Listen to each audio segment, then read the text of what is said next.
Rofisi TV ubuhungiro. Tugarutse nanone bene data kugira ngo dukomeze tuganire ku ijambo ry'Imana. Ndabashimira ko mwitabiriye gahunda yo gukomeza kwiga no gusobanukira ijambo ry'Imana.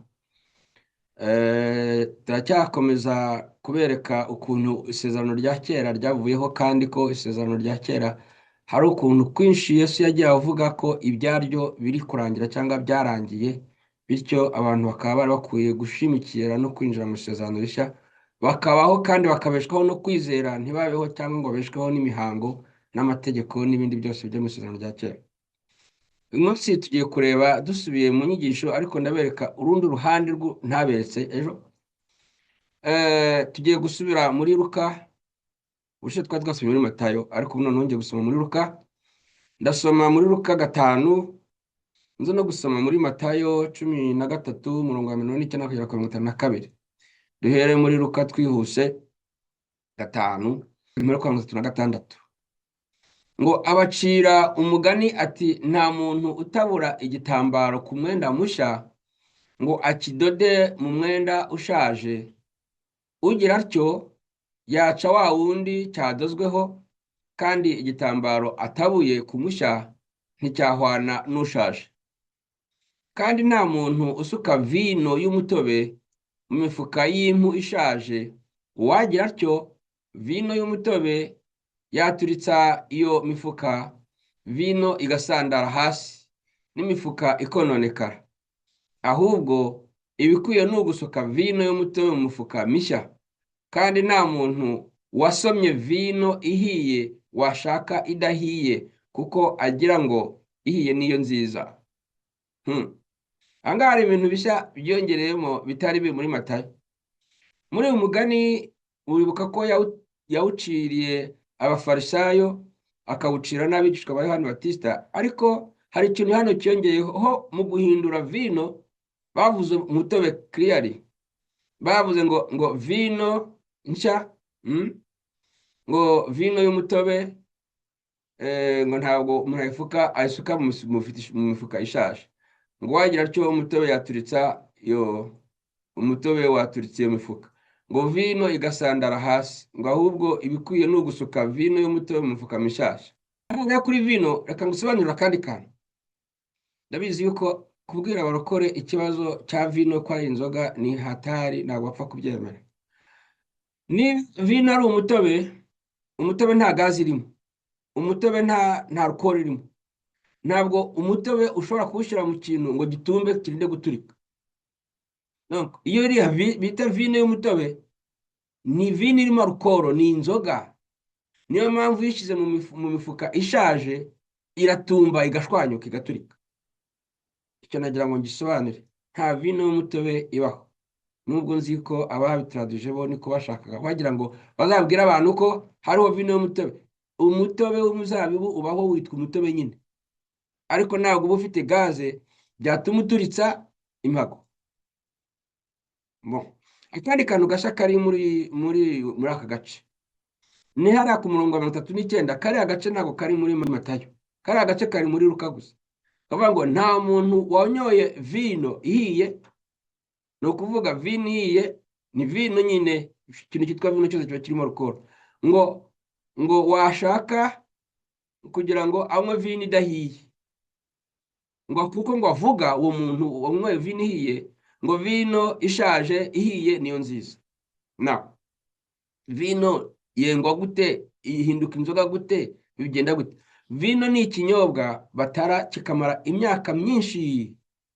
Uko kigenda kimara igihe kirekire, niko kigenda kirushaho kuba ngo cyiza ku bakunda vino. Niko kugenda igira alcohol nyinshi ikomeye ikaze, niko kugenda kuba inzoga nziza abantu bakunda. Bityo rero abantu banyoye vino ishaje, ubu hari za vino bajya bagurisha n'igakora muri hoteli y'Abafaransa, bagurisha agacupa ka vino $200,000 by'amadolari. Bakaba barayitaze nk'ubu turi muri 2025, barayitaze nko mu 1900. Noneho iyo vino iyo bayitaruye basanga itarapfuye, ahubwo basanga ngo ari nziza. Niyo mpamvu ihenda cyane. Abakunda amavino bakunda iyo ngiyo yashaje ya kera, ntabwo bakunda inshyashya. vino nshyashya rero nazo zirahari, muzajye mu isoko muzazibona, n'utanazinywa uzajyemo gusa by'amatsiko y'umuhanga ushaka kwiga. Urebe hari vino tuvuge ngo turi 25, ukabona nka vino y'uno mwaka iba ari inzoga, iba ifite alcohol irengeje 13%, ariko kubera ko yenzwe uwo mwaka ntabwo abantu bayikunda. Nk'iyo babonye ku icupa byanditseho ngo iyi vino yenzwe mu 1800, izo z'1800, izo z'imyaka ya kera kurushaho, abantu bazikunda kubi kandi zihenda kubi. Ariko iyo vino basanze yarakozwe uwo mwaka cyangwa umwaka ushize, ntabwo abantu bayikunda. Ngicyo rero icyo Yesu yongera ku murongo wa 39 ngo nta muntu wanyoye vino ihiye washaka idahiye, ngo kuko agira ngo ihiye niyo nziza. Ibyo ni ibintu bisanzwe, abanywa vino bazi ko vino ya kera, vino ihiye cyane, niyo bita ko ari nziza. Ariko kuri Yesu ibyo ashaka kuvuga ngaha ntabwo ari vino. Yesu yashaka kuvuga hano isezerano rishya n'isezerano rya kera, kuko bari bamaze kumubwira bati twebwe abafarisayo, twebwe abahanuzi n'abana babo n'abigishwa babo, twebwe tuririza tugasenga, twebwe twirinda kubana n'abanyabyaha, none wowe ubana n'abanyabyaha murasangira kandi ntabwo mwiriza nta nubwo musenga, mbese izo ntumwa zawe mu by'ukuri abo bantu bawe bite byabo? Ababwira ati abo bantu banjye rero bari mu isezerano rishya, bageze mu isezerano rishya, ntabwo bashobora gufata ibyo bari kwiga ubu ngubu ndi kubigisha ngo babizane babitere ku kwitwara ko mu isezerano rya kera, kuko bazanye ibyo ndi kubigisha bakabishyira mu isezerano rya kera, ibyo mu isezerano rya kera bashaka kubaka byasenyuka, bagatakaza ibyo ndi kubigisha, ntibanashobore kurokora ibya kino gihe. Niyo mpamvu ibyiza ni uko ibyo ndi kubigisha babigumana batagombye kuza kwiyanduza no kwijyana mu isezerano rya kera. Nicyo bivuga ati vino nshya, ni ukuvuga inyigisho nshya. Niba vino mushaka kwita umwuka wera, umwuka wera w'Imana ugomba kuba mu bantu bo mu isezerano rishya, ntabwo ari ukuwuterura ngo ujye kuwutereka mu bantu bo mu isezerano rya kera. Bityo rero abantu bo mu isezerano rya kera n'inyigisho zabo zitari iz'umwuka, ziri iz'amategeko, ntabwo wabiterurayo ngo ubizane ubihe abantu b'abanyamwuka ba kino gihe. Cyo muri kucyumva? Nimwe mucyumva ni amahirwe. Reka rero mwereke ikibazo Yesu yari afitanye n'aba bantu bigisha amategeko b'abafarisayo n'abahanuzi mu myigishirize yabo no mu myumvire yabo y'ubwami bw'Imana. Koko ubu bwami bw'Imana nibwo Yesu aribyo by'isezerano rishya, nibwo Yesu yita ko ari vino nshyashya, ko ari vino y'umutobe, ariko si umutobe utarimo alcohol. Hanyuma ko ari byo bikwiye kuba mu mpago nshya, aribo bantu bo mu isezerano rishya, aribo twebwe. Tujye muri Matayo 13, aho ngaho ndashaka gusoma mpereye ku murongo wa 49, ndashaka kuza kugera ku murongo wa 52. Kambanze nsome nyuma nzo kugusobanurira aho ibi bintu byo muri Matayo bihuriye n'ibyo muri Luka. Aho haranditse ngo uko niko bizaba ku mperuka y'isi, abamarayika bazasohoka batoranye abanyabyaha mu bakiranutsi, babajugunye mu itanura y'umuriro, ngo niho bazaririra bagahekenya amenyo. Ku murongo wa 51 ngo ayo magambo yose aho murayumvise, baramusubiza bati ye, ubwo turayumvise. Arababwira ati nicyo gitumye umwanditsi w'amategeko, umwanditsi wese wigishijwe iby'ubwami bwo mu ijuru agereranywa na nyir'urugo utanga ibintu bishya n'ibya kera abikuye mu bubiko bwe.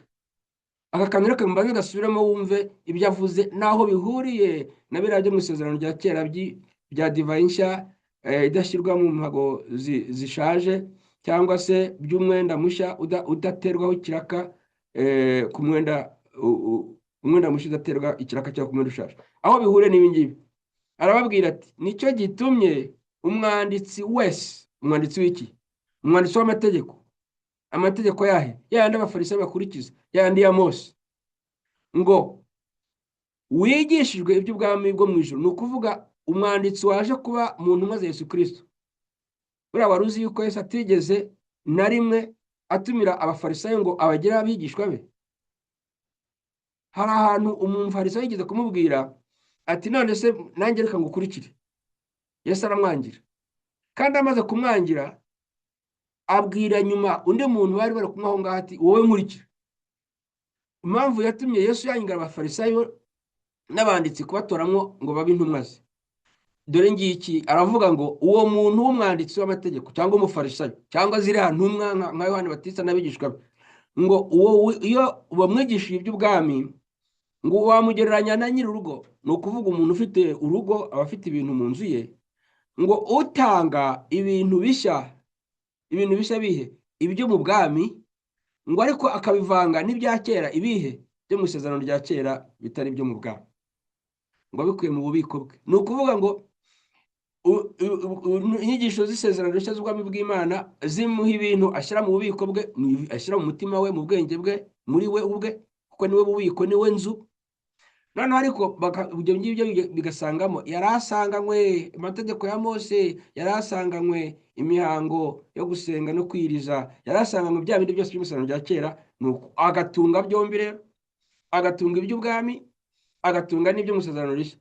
Ariko Yesu ari kuvuga ngo ameze nk'umuntu ubikura mu nzu ye ibintu bya kera n'ibintu bishasha. Yari ari kumushima buriya cyangwa yari ari kumugaya? Ntabwo yari ari kumushima, kuko bigereranye n'uko amaze gusobanura haruguru yavuze indi migani myinshi, ariko iyo migani yose yayivuze ayikurikiranyije n'umugani wavuze urukungu n'amasaka. Noneho avuga yuko ngo umwanzi yaje kubiba urukungu nijoro, noneho uwo mwanzi akaba ari Satani, abibamo abanyabyaha, mu by'ukuri abamo ibyaha mu murimo w'Imana.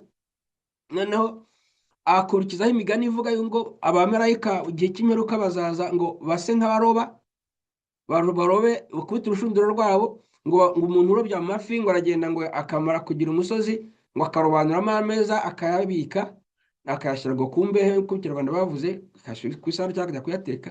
Naho ngo amabi ngo akayajugunya. Ngo nuko bizagendera rero ku mperuka, ngo abamarayika bazatoranya abanyabyaha batandukanye n'abakiranutsi, noneho abanyabyaha babajugunye mu itanura. Noneho agasoza kuri uyu mugani avuga ngo umwanditsi w'amategeko ngo wigishijwe iby'ubwami ari byo byo kujya kujugunya inshundura. Aravuga ngo ubwami bw'Imana ameze nk'umuntu ujya kujugunya inshundura, hanyuma akajya kuroba, yajya kuroba akarobamo ibyiza n'ibibi. Ngo umwanditsi w'amategeko ameze nk'uwo nguwo mu by'ukuri bajugunya mu rushundura, bakaza kumusangana ibibi n'ibyiza, bakamuzangana ibya kera n'ibishyashya. Rero aha ngaha ntaho kwari ukumushima. Numvise abantu bahigisha bashaka kuvuga ngo aba bantu b'abafarisayo n'abanditsi b'amategeko, mbese abanyedini ba kino gihe, ngo ni byiza ko baba bafite, ngo ni abakire, ngo bafite ubutunzi bwabo mu nzu bw'ibya kera bakagira n'ubw'ibishyashya. Nta bukire burimo, ahubwo aha ngaha arababwira ngo igihe cyo kujonjora. Yesu aravuga ngo hariya ngo igihe cy'imperuka abamarayika bazaza bajonjore, bakuremo ibya kera bajya kubitwika, hanyuma ibishyashya aba ari byo bahunika, ari byo bashyira heza. None ukuvuga ngo uriya mwanditsi w'amategeko niwe rushundura ruba rwamize ibya kera bibi n'ibyiza. Noneho rero bikaza kuba ngombwa yuko igihe cyo kuzaca imanza abamarayika bazaza bakarobanura bari abantu bafite ibintu byose byo muri Ancien Testament, bakabajugunya mu muriro. Kubera iki abigereranya kuri? Nuko abantu bo muri Ancien Testament nibo bonyine bafite ibyaha, kubera yuko amategeko yabo abaciraho urubanza, kandi nibo bonyine ntabwo barimo kubabarira. Uyu umuntu ari mu isezerano rya kera ntabwo aba afite imbabazi z'Imana. Muribuka kandi hari nababwiye mu Bagalatiya yuko iyo umuntu yagiye mu gukurikira amategeko, iyo umuntu yagiye mu isezerano rya kera n'abahanuzi ba kera, ngo abaciye ukubiri na Yesu Kristo, ngo aba yavuye mu buntu yatakaye, yavuye kuri Yesu Kristo. Rero iyo umuntu avuye kuri Yesu Kristo, kiba gisaga n'igize abatakaje gukiranuka, abahindutse umunyabyaha. Noneho igihe rero cyo kuzatoranya abanyabyaha ngo batwike, bazamutwajyana bazamutwika. None wagira ngo bazagenda gute? Abamarayika ngo bazahambiranya imiba y'izo nkungu, bazahambiranya abo bantu bagundiriye ikirago cyabo cyo mu isezerano rya kera, bakibazingazingiremo babatwika. Rero niba wumva mu by'ukuri, nanone nakubwibutsa ngo niba ijwi ry'Imana rikugezeho rikagusobanurira yuko ibyo ugomba kwiga n'ibyo ugomba kwitaho ibyo ari byo, va mu kuvangavanga ibya kera n'ibishyashya. Fata ibishyashya gusa, kuko ibishyashya nibyo byonyine bitanga gukiranuka. Abanyabyaha ntabwo ari abasambanyi, ntabwo ari abajura, ntabwo ari abicanyi. Abo ijambo ry'Imana ryita abanyabyaha mu isezerano rishya ni abantu banze kwakira agakiza, ni abantu banze kwizera Yesu Kristo. Abitwa abakiranutsi mu isezerano rishya ntabwo ari abashoboye gusenga Imana bakirinda ibigirwamana, ntabwo ari abashoboye kudasambana bakirinda kunywa inzoga, bakirinda kwica, bakirinda byose, bakifata nk'abafarisayo bagatungana. Abo bitwa abakiranutsi ntabwo ari abiyirije, ntabwo ari abasenze amanywa nijoro. Abitwa abakiranutsi ni abizeye Yesu Kristo gusa. Kwizera rero ntabwo bivuga ko ibyo bintu byose by'umubiri ushobora kutabikora. Wabikora, ariko intangiriro ni ukumwizera. Hanyuma amara kumwizera, ntabwo umuntu ahabwa agakiza mu kwizera ngo abeshweho n'amategeko cyangwa n'abahanuzi. Uwahawe agakiza mu kwizera akomeza kubaho mu kwizera. Nubwo mutabyumva none tuzakomeza, kuko nicyo gahunda mfite ni ugukomeza kwigisha. Komeza mukurikirane, hanyuma niba mugize ibibazo mujye mubaza, rwose nshimishwa no gusubiza.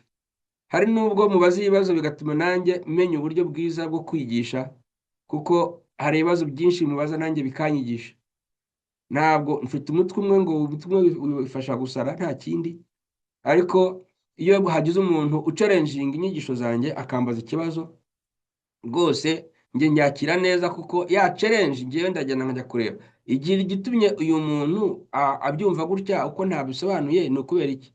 Bigatuma njya kurushaho gusobanura, nkamusobanurira neza, cyangwa se bigatuma nanjye nsubiraho kujya kwiga, kuko nanjye rega ndiga.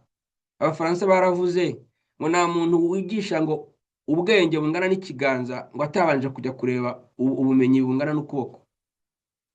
Rero nanjye ndiga kugira ngo mbone icyo nigisha. Niyo mpamvu iyo umuntu ancalenjinze akampa ibibazo, nanjye nsubira inyuma nkajya kwiga. Ubwo rero nanjye mujye mumfasha kwiga mumbajije, ariko mujya mubaza, mujye mwirinda kujya gufata ibintu byose ntavuze, kuko buri kintu cyose mba ntavuze ukimpaye ngo nkivuge mbona ibyo nkivugaho bitari ibyo mba navuze mu yindi somo. Jya ureba mu isomo nigishije uvuga uti ibi bintu yasomye njye nabyumva gukundi, noneho umbaze ko ibyo nasomye nzajya ngusubiza, sibyo? Kandi nkora uko nshoboye ngashyira kuri screen amagambo mba nigishije, noneho ayo nasomye nayo nakozeho commentaire nkayabaha. Noneho namwe mujye muvuga muti ririya jambo ari gukoraho commentaire njye sindyumva, cyangwa ndyumvise ukundi, kuki we yabikoze kuriya, noneho umbaze nzajya ngusubiza, sibyo? Nuko tuzasubira ubutaha rero. Imana ikomeze ibagirire neza muri Yesu Kristo, amen. Refuge TV, ubuhungiro.